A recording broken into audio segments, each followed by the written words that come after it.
ang lawas ug dugo ni Kristo mga igsoon parihas gyud sa atong lawas ug dugo, kay iya man tong gihuwaman gikan sa tinuod nga tao nga mao ang iyang inahan nga si Maria Santissima. Nakaron tungod kay Dios man siya, nya padong na siya mo saka ngadto sa langit, kining iyang lawas og dugo nga gigamit niya aron maluwas ta pinaagi sa iyang mga buhat og sa iyang pulong adtong buhi pa siya, iyang gibilin dinhis kalibutan og mauna ni ang sakramento sa Santos nga Eucharistia.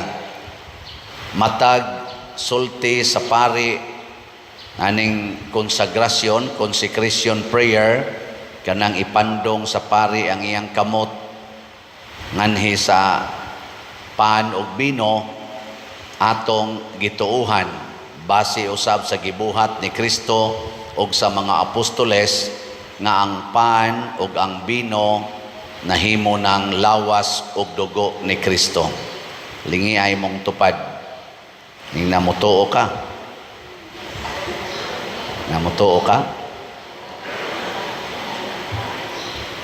Unya kung kanang maong pan o kanang bino, lawas na og dugo ni Kristo, unsa man, ganahan mo mukaon o dili? Hay may inyong pangitaon kanunay, kanang lawas og dugo ni Kristo o kanang panihapon, paniudto, pamahaw, nagipreparar nato matag adlaw? Hay may inyong mas pangitaon, lawas og dugo ni Kristo o kanang pagkaon para sa pamahaw, paniudtog, panihapon? Istoryahe. Ang naproblemahan ron sa mga ginikanan, kana yung unsay ipakaon sa mga anak, pamahaw, paniudtog, panihapon.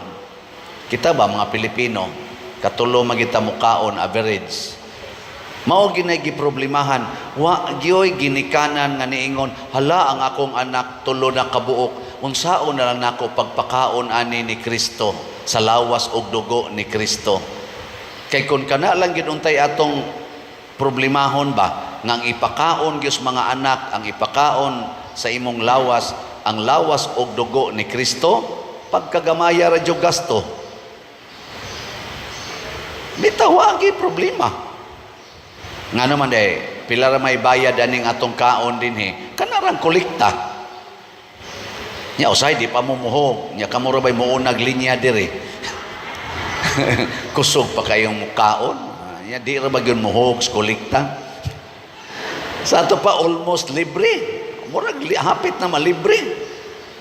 Pero doon na mas sakit para sa kasing-kasing ni Jesus o unsa may pinakasakit, kana bang magsigitag pangita og pagkaon para sa pamahaw, paniudtog, panihapon, matag adlaw, pero di gyud mo kalawat inig misa. Di gyud mo kalawat. Naaman dinhi manimba, di mo kalawat. Nya nasay uban din alang gyud mo simba kay di man makakalawat. Nganuman kay nagpuyo-puyo, nagkabit-kabit, nag same-sex union, na ay dagkong mga sala. Nya di gyud sila kabiya sa dagkong mga sala nga nahimong babag sa pagkaon sa lawas ug dugo ni Kristo. Unya magsigig paningkamot kunuhay og trabaho para sa ilang pagkaos, lawas, pamahaw, paniudtog, panihapon. Biya na mo anang pamahaw, paniudtog, panihapon. Si Kristo nalay kana. Ayaw na mo pangiskwela. Ay na mo gastoan ng eskwelahan. Siging gastoan ang mga bata pa eskwelahon. Unya di ra bagyod manimba adto ras kompyuteran.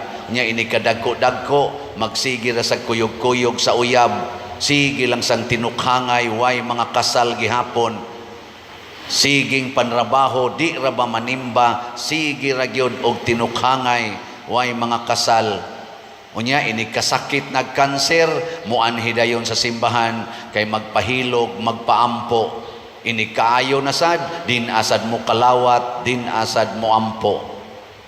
Ay, nala mo pang eskwela, Saban, eskwela pa mo?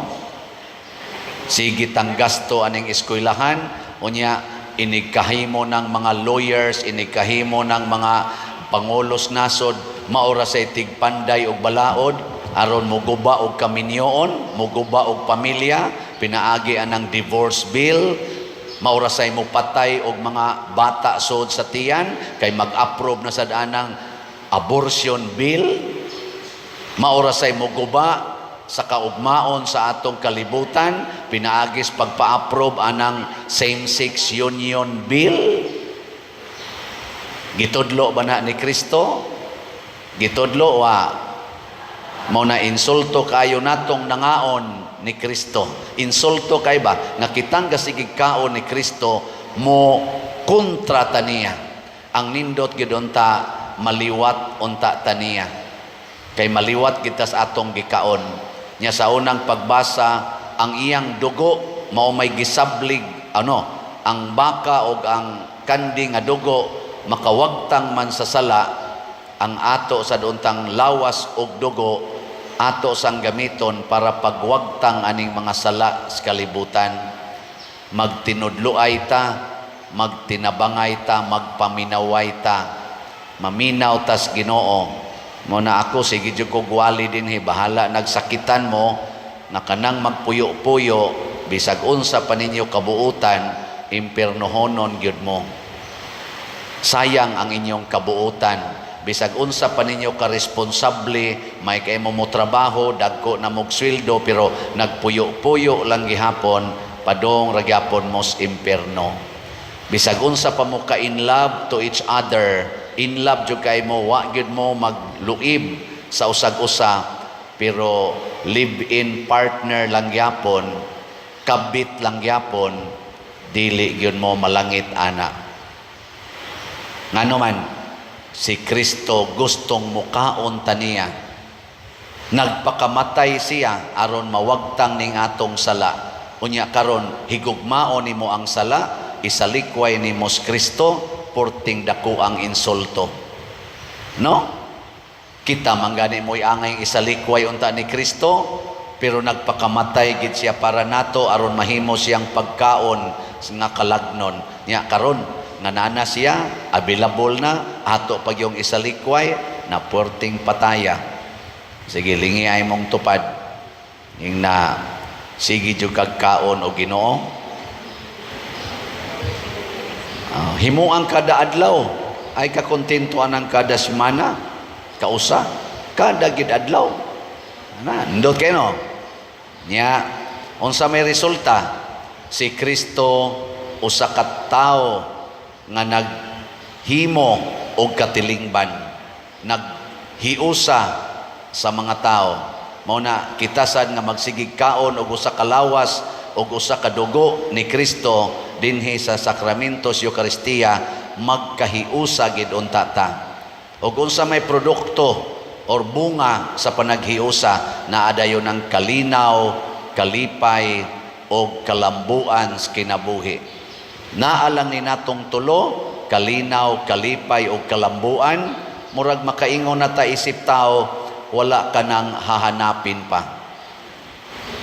So naana ninyo ron, kalipay, kalinaw o kalambuan, na kinsay naaana, tasang kamot. Tulo raman kabuk ang uban, gaaginod. Nga naman, wa paman ninyo tuguti nga maliwat mo ni Kristo.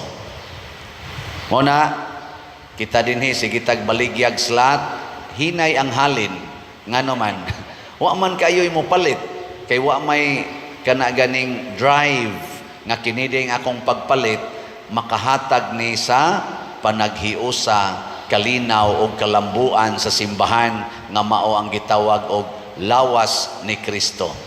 Duha man ni kaklase ang lawas ni Kristo, kanang atong gikaon o kanang atong gihigugma. Ang lawas nga atong gikaon, sacramental body. Ang lawas nga atong gihigugma, mystical body. Kining iyag yung tibuok simbahan. Pero sagdi lang, bisag dili gyud kaayo tanan, dili pa kaayo tanan ang nipalit og slot, pero nanabiyatay halin sang arang-arang. Ang atong SBF DAG para sa atong kumbinto niabot nag 23,588 slots ang atong halin, na analay 36,412 ka slots nga available, 500 pesos per slot. Nya naasa ni siya 16 slot challenge nga tag 8,000 per challenge, na nasa tay 44 ka challenge. So atong pakpakan ang namalit sa atong SBF DAG. Nagpadayon pataghimos kumbinto niya karon, ato nang napabarog ang mga beams para sa kaning elevator, kay mo nay dako-dako natong himuonon. Atong tan-awon kadiyot ang naong sa atong kumbinto. Mao na iyang naong, karing diri dapit skilid, dapit wala, mao na siya ang elevator. Nya sa sulod ana, ang ato sang opisina, mao'y ato rong gitrabaho. Ikahuman na ni ana, mahuman sa nang elevator, kuha na ato na nang magamit in full. Ang social hall ana nga gamay, mo accommodate siguro nag 100 to 120 persons na sa second floor, ginagamit na nato karon. Air condition nga room. Nya sa roof deck, open air, mo accommodate po to 100 to 150 og atong daghanon, ato sa nang ialaw nga gamiton. Na may nagsigi og hangyo, ato lang sang dawat-dawaton, pero naay gamayng pahinungod ha, na amoy gamayng pahinungod para sa pag-maintenance o sa atong kuan diha galastuhan. Salamat kayo, atong pakpakan ang tanang namalit og slots o tabang sa atong kumbinto.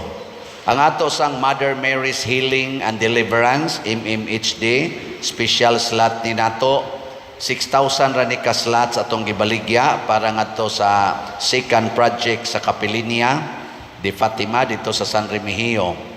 Atong halin as of yesterday niabot nag 1,113 ka slots, na apay 4,887 ka slots nga available, tag 1,000 pesos per slot.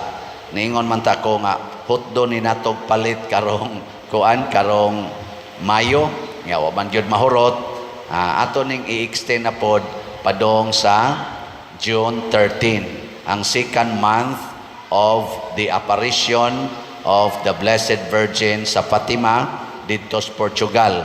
Kay kapito man to siya nagpakita, first May 13 karon na sang June 13. Nya kaning padayon tagpalit, kamong wa pa makapalit, pamalit na mo. Kay bawa man dyan kung daghan pa kayong wa kapalit, kay sobra gud ta 192,000 subscribers sa akong YouTube.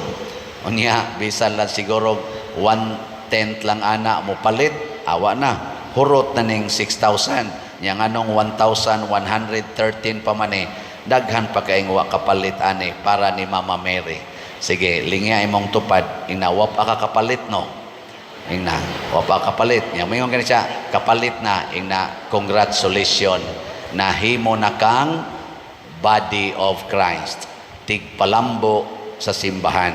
So, anyway, ato gihapong pasalamatan ang nipalit nas MMHD, atong tagaag masipang pakpak. Salamat kayo. Praise the Lord. Naipipila ka mga atong ipakita nga ang kalambuan sa atong kinabuhi magsugod gyud sa atong pagkaon sa lawas ug dugo ni Kristo. Sama sad sa atong pag-eskwela, pagpantrabaho, mukaon gyud ta. Labi na kitang mga Pilipino, abisag kinsang mga tawhana, mukaon gyud ta. Kay kundi ta mukaon, mamatay ang atong lawas, way kalambuan. Pero mukaon ta, mabuhi gyud ta.